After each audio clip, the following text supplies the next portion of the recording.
buugag kanaan daah furaayo ama anigu ma daah furo oo buugaggu ma daahnayne buugaggan aan furayo buugga boggiisa baalal buugaggan la baal furayo buugga waynu baal furayna baalashiisaannu furayna hadduu guriyahoo daah ku xidhnaan lahaa ayaynu daaha ka furi lahaa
waxaan maanta idin daadihinayaa barnaamijkan daahfurka ah ee lagu daahfurayo labada buug ee kala ah aqoon iyo afgarad iyo silsiladii siinley anigu waxaan ka mid ahay xerta ama ardayda macallin Saciid Saalax qurbaha uga faa'iideystay buug midka hore waxaa la yiraahdaa aqoon iyo afgarad buugga magaciisa aqoon iyo afgarad marka aqoon iyo afgarad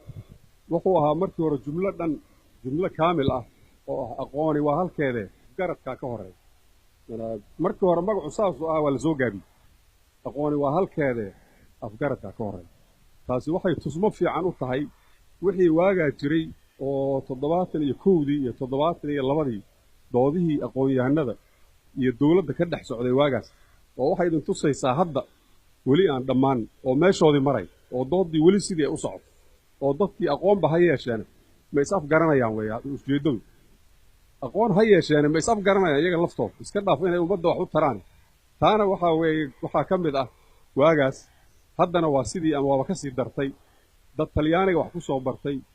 dad ingiriis wax ku soo bartay dad af carabi wax ku soo bartay dad ruush wax ku soo bartay baa waxay noqdeen dadkii waddanka hogaaminayay markii xornimada aanu qaadanay dadkaas qof walba meesha uu ka yimid iyo meeshu wax ku soo bartay buu u ololaynaya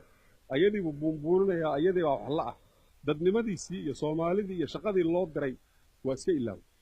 marka shacabkii iyo dadkii wax badan umay tarin sababtu waxa weeye wuxuu ku mashquulsan yahay inuu buunbuuniyo oo kor u qaado luqaddii iyo waddankii wax ku soo bartay marka buuggu xaqiiqdii waa masraxiyad weeye masraxiyad waa riwaayad wax dadku u yaqaanaan masraxiyad buu ahaa la sameeyey 72dii oo waddanka Soomaaliya ilaa Boorame laga soo dhigay bay ahayd masraxiyaddii marka sheekadeedii iyo waxay ku socotay iyo qaabkay u socotay iyo maansooyinkii ku jiray iyo wixii oo dhan baa ku qoran oo ku tusinaya doodda waagaa jirtay hadda midda jirtana aan ka gadisnayn oo tan hadda jirtaa kaba sii dartay oo Soomaalidii 200 oo waddan oo adduunka UN ku jirta ay wada joogaan maanta oo intaasoo luqadood la keenay oo qaar badan Soomaaliya ay ku noqdeen oo ay is afgaran laayihiin maansadan baa xasan buu yidhi buugga kan siinley ayaa caawa loo xil saaray inuu dadkan deeqsiiyo way ka culus tahay 46 sannadood ayaa isweydiinteedu taagan tahay maxay u jeedeen nimankan maxaa loo jeedaa hebelkee saxan ma halgan baa ma siyaasad baa ma jacayl baa waxani muxuu yahay aniga laftigaygu waa dadku ku soo horreysay baan ahaayoo yaraanta ku arkay laftoodaaba 20 jir beriga mala ahaaye laakiin ilaa aan buugga gacanta ku dhigay su'aalihii qaarkood kama bogsan marka waxaan idinku dhiirigelinayaa horta inaad si aad lafta iyo dhuuxa u jebisaan inaad buugga qaadataan oo aydan qaadanina aad guryihiinna ku duugoobina aa akhridaan siinley sida laydiin sheegay ama aad ogaan doontaan waxay ka dhalatay riwaayaddii uu cabdi ka sheekaynayay ee aqoon iyo afgarad waxay ku dhalatay goobta riwaayaddu ka soo baxday ee jaamacaddii la foolay hal hees oo riwaayaddii ka mid ahayd baa dhalisay oo nin hadraawi oo ka mid ahaa nimankii macallimiinta ay riwaayadda sameeyey heesuu leeyahay oo nin kaleeto ka soo jawaabo saaxiib dabadeedna waxay noqotay talantaale isdhaafaya oo uu ka qayb galay abwaaniinteenna ninkii ugu faca weynaa xaaji afqalloox allah u naxariistee iyo ninkii ugu da'yaraa oo markaa dadka gabyaya waxa ay cibradeedu ahayd cibrooyin fara badan bay leedahay waxay joogtay goob aqooneedoo dadku u dhegtaagayayoo hadal aan la garan karin oo hore markaba aadan ka fahmayn oo literaturku sidiisa ayuu markuu suugaan galo oo u hawl badan yahay oo cid walba debadda uma yaalle wakhti kaa aad gelinayso leedahay maxaa looga jeedaa ayaa ku batay meel la tuhmayo meel aqooneedana way ka soo baxaysa xilli soomaalida afkeeda la qoray oo dadku u heelan yahay in wax la akhriyo ayuunbay ku soo beegantay waxay ku soo beegantay xilli aanay weli duugoobin waddaniyadii dadka ruxruxaysay oo ay weliba iyagu dhallinyaro iyo niman aqoon iyo iskulagalay u ahaayeen sanadkanaa la daabacay baa la leeyahay intaasoo goorad bay tagtay oo la waayey hadba dad berigaa dhadhansaday oo macaansaday baa ka daba cararayoo ururiyey oo kaydiyey allah u naxariisto ibraahim cawad qolojoole agaasimihii wakaaladda filimada ayaan buugga ka dhex arkay ayaa ka mid ahaa dadkii isku hawlay oo ururiyey laakiin waa dambeeto isagana xaqu u yimi waxaa badbaadadeeda ka qayb galay markii la collaysanayey wasiirkii hiddaha iyo tacliinta sare maxamed aadan sheekh allah u naxariisto oo ka mid ahaa dadkii loo soo mari waayey in si hawl yar loo siqiiriyo waxaa ka mid ah nin iminka goobtaynala fadhiya oo xafiiskii madaxtooyada ka shaqaynaya leeyahay maxamuud jaamac xaamuud oo marka qayladeedu soo yeedhiy caawaa laga qabanayaana isaguna soo diga ama ka war bixiya ama yidhahdo balukaadiya ama wasiirka la kaashada riwaayadda tan ku caanbaxday aqoon iyo afgarasho sida loo yaqaano waxa gabayga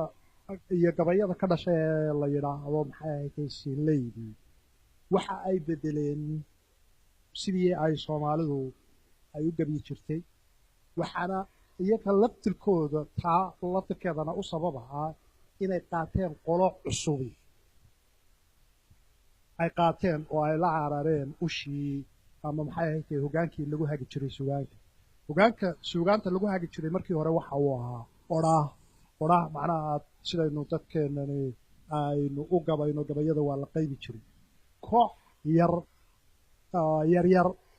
oo 20 jiro ah xilligaa 20 jirada baan u malaynayaa iminka hadeerto meelaha kan jooga ayna ku fogaado dooni maayo 20 jiro ah ayaa intii ay qalin iyo warqad la soo carareen hoggaanka u qabtay suugaantii maalintaas bay isbeddeshay suugaantii soomaalidu waxaana la yidhaahdaa waxaan u malaynayaa intiina englishta ku wanaagsan waxaa la yidhahda paradigm shift way isbeddeshay gebigeeduba maalintaasay qalinleydu ka soo qayb qaadatay maalintaasaana magaalo la keenay suugaanta laftirkeeda raggii hogaaminayey ee sheekadaas ka qayb galayna maanta waxa weeye waa halkan inala joogay nasiib ku leenahay inuu siciid joogo 56 bog oo ka horeeya intaan bilaygaasu bilaaban waxaa ku qoran dadku siday u dareemaan waxa aan qorayaa ma aha bilay baa waa samaysantay riwaayad masraxiyad baa meel ku qorantay maaha waxay la xidhiidha oo ku qoran 56 beej waddanka waayaha ka taagnaa waaga tanu maxay u soo baxday oo u samaysantay oo ay thiim u yeelatay waddanka soomaaliyeed waa waayihiisu waxa ay ahaayeen waxaad ka heli doontaa sida tacliinta sare the higher education in Soomaaliya ay u bilaabatay iyo sababta ay ku bilaabatay iyo sida loolan laysugu haysto oo waddanka calooshii cabdi maxamuud ka sheekeynayey ee qushqushka ee wax walba lagu ridayo maskaxdii uu tilmaamay oo yidhi sidaasay ahayd sida laysugu haystay ee iyadoo lagu feegarayo dhulka Soomaaliyeed ciddii u bilaabi lahayd jaamacaddeedu inta meelood ay martay iyo sida baabuugga xaggiisa hore ku qoran waa sida uu ku samaysmay dugsiga macallimiinta kulliyaddii ugu horreysay ee jaamacadda ummadda soomaaliyeed dhashay ee la oranayay lafoole college of education sida uu isagu ku buddhigmay iyo markiiba inta la xidhiidhay maxaa ka taagnaa waa baarlamaanka waddanka oo saymahaasi barnaamijka uu wasiir soo qadimo inta kale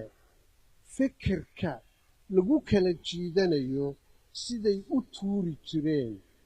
oo wixii la tuuray ay ka mid ahayd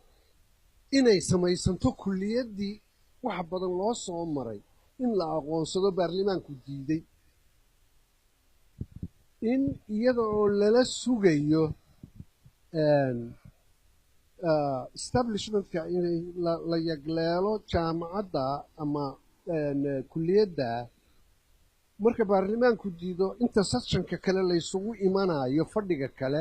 waa inay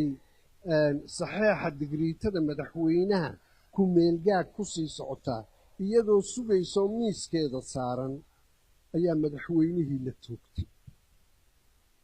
markaasay saxiixmi weyday oo kulliyad ay jaamacaddii bilaabmi weyday maxaa ku xigay oo dhacay iyadoo siyaasaddeedu sidaa tahay ayaa waddanka dhexdiisa intii wax u soo baratay oo ay tilmaameen waxaa ka ifbaxday oo aniga oo fekerkaa runtii sheeganaya unuga sheekada tan waxaa wada hal abuuray 4 qof 3 saaxiib oo mid igala nool yahay labana maanta aakhiro jirto allah u naxariistee hase yeeshee fekerkan ku bilaabatay khudbadan maalin dhegaystay waagaa waxaa la oran jiray guddoomiyaha golaha sare oo kacaanka ayaa meel istaagay oo wuxuu yidhi wariyaa dadkii dalka soomaaliyeed wax ku soo bartay haddii ay u kala kacaan baro italiano baro americano baro ingelese baro russia baro arabico wariyaa baro soomaaliya qalin baan qaatayoo markii ay kulliyadda koowaad ay abuurmaysay oo kuwii ugu horreeyey oo galay aan ka mid ahaa ayaan ku tilmaamayay sheekada inaannu annagu baro soomaali nahay oo iyada dhexdeedii ku baranay runtii thiimka halkaa ka soo ifbaxayoo waxaasoo dhammi ay ku jiraan inaanay sheeko iska ahayn waagaa oo waxaa la sheegay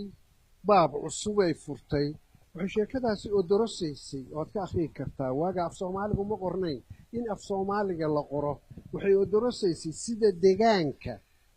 loo dayactirayo iyo waxa laga qabanayo waxaad ka akhriyi kartaa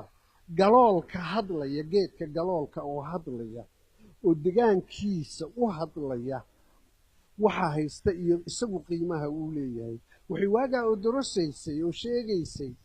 in aan lagu dhergayn waxbarasho qof debed loo diray oo tusaale ku soo qaatay fitinaariyada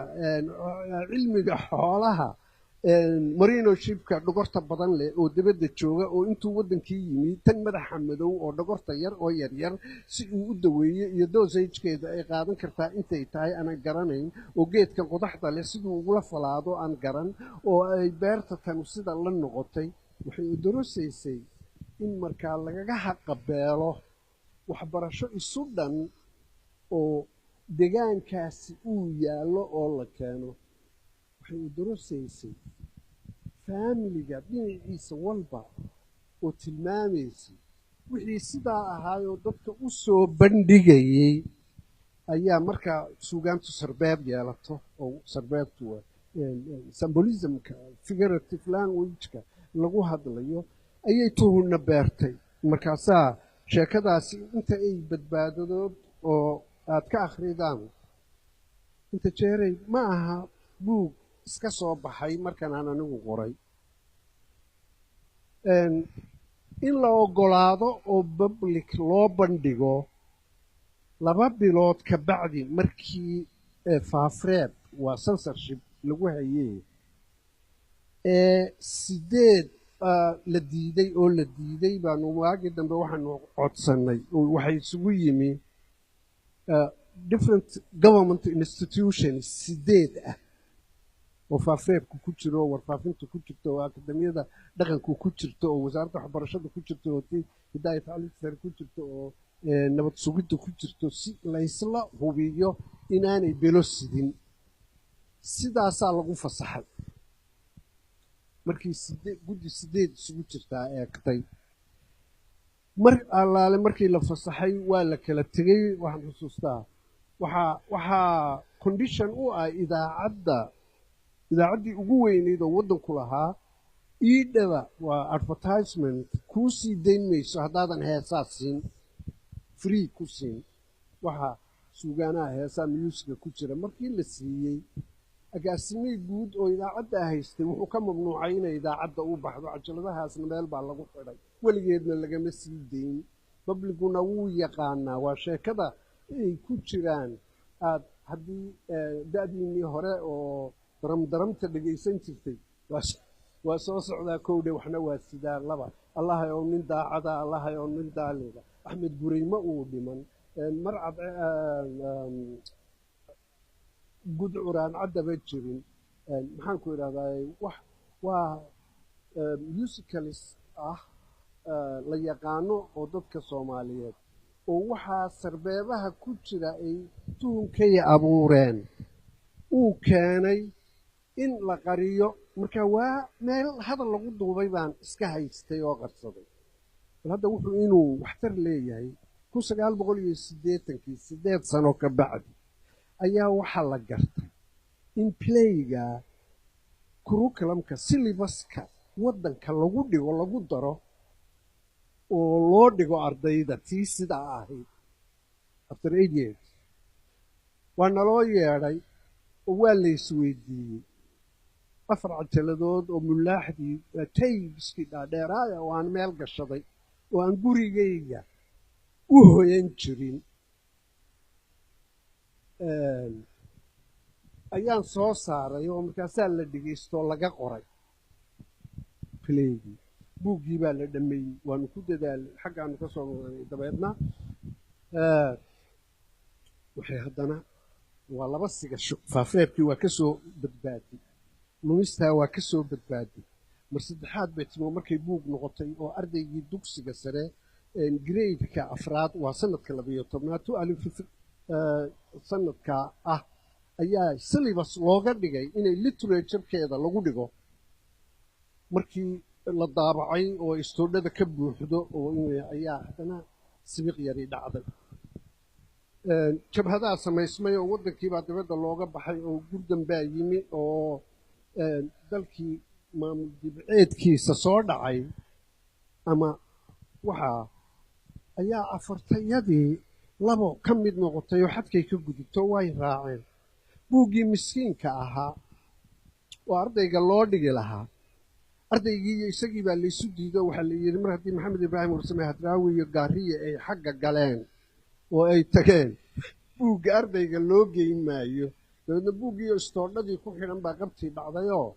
iskuul iyo 2 gaadhayoo wuxuu ka mid noqday kuwii faraa la yskaga tiraayey sonkorta lagu laabayey ee meelaha yaacyaacayey maalin maalmaha ka mida ayaa aniga oo axmed wuxuu ka mid ahaa kuwa ii diray qoraallada waxaa annagoo meel wax ku wada meersana oo ku akhrina anigoo isle xaggee baad ka helaysaa kaa ayaa midibo waa mid buuggu ku qoran yahay nin magaciisa cumar cismaan la yidhaahdo oo tuulo meel soomaaliya geeskeeda ugu bariyeysa boosaaso dhex jooga ayaa buug yar helay markaasuu yidhi allah mise magicii qof uu yaqaano oo abtigiisa ayaa dusha kaga qoran markaasuu soo dawiyeyoo 2 bilood bay igu qaadatay intuu boosaaso ka yimaado inuu minneapolis ku helo buuggii uu isoo gaadho markii aanu bilownay oo isniri waxyaabaha aad qorayso ku dar oo aanu xagga hore garaaciddii laga bilaabay iyo in buugga la qoro markaa mise ilayn wuu kala siibmayoo dhexduu ka baxayoo 10 beyj baa maqan oo aan ku jirin markaasay noqotay markaasay mar kale haddana waa lumid kale sigashada waxaa badbaadayo maanta idin hor yaallaa inaanu wax iska ahayn ee sida uu ku yimi 10 beyj oo dhan xaggee laga helaa oo kuwii u malaynaysaa meel wax la yaab leh kuwa iyagii baa mid fekereeyo meel aananba weligay ka filayn can you imagine Library of Congress buu telefoon u diro Anwar Maxamed Deeriyaa diray markaasuu nin Soomaaliya oo ka shaqeeya ayaa yidhi bal aan eego maalintii dambe buuggii oo dhan uu soo sawiray wuu soo helay oo noo keenay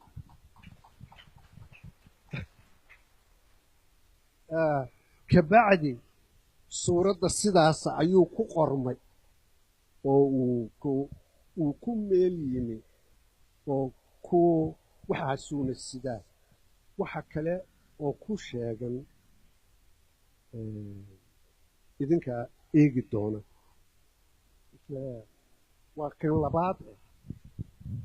sheekada muuqaalkeeda saddexaad scene number 3 act 1 waxaa ku qoraa hees sheegaysa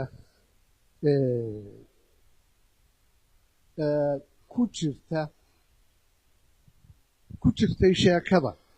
maalin maalmaha ka mida ayaa sideebaa silsilad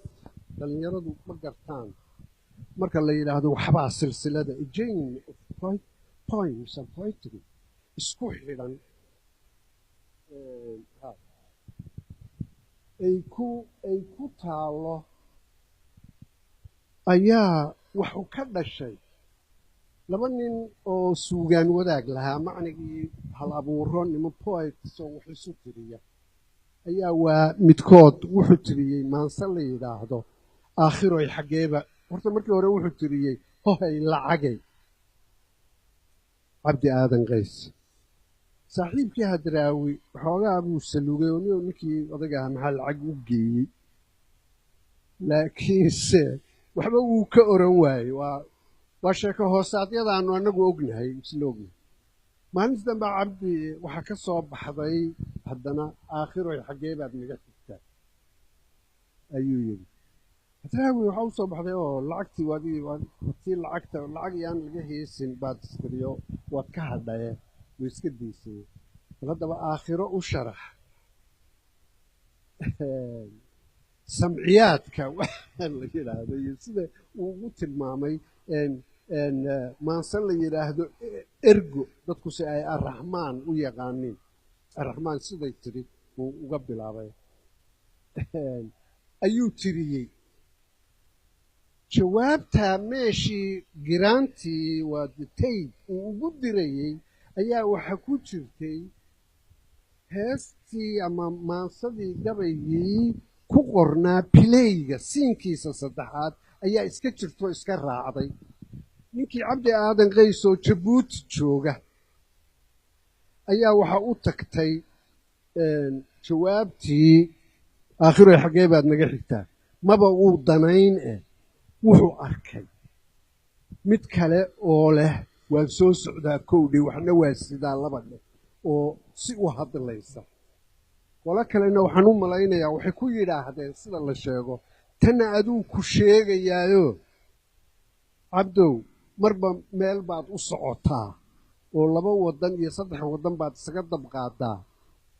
laakiin cabdi moogola maxaa waagaa uu dareemay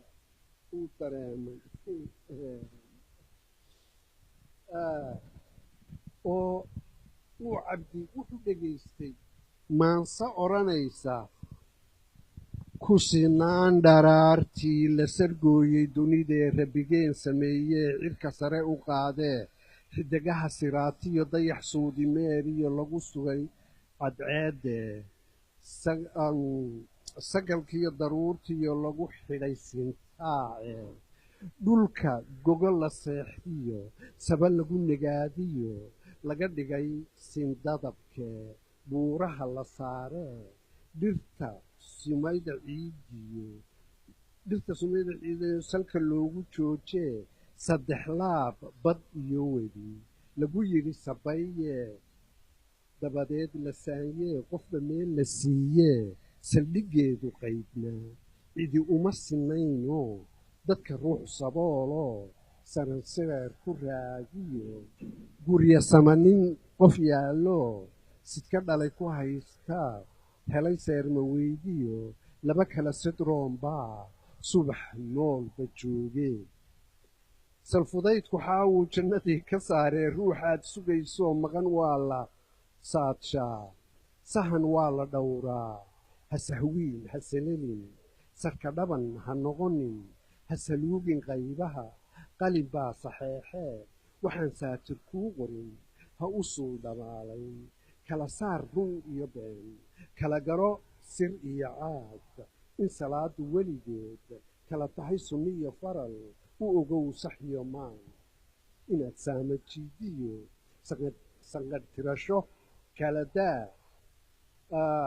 sanqadhtirasho kala daa naf jacayl sawaabo sanka kuu daloosho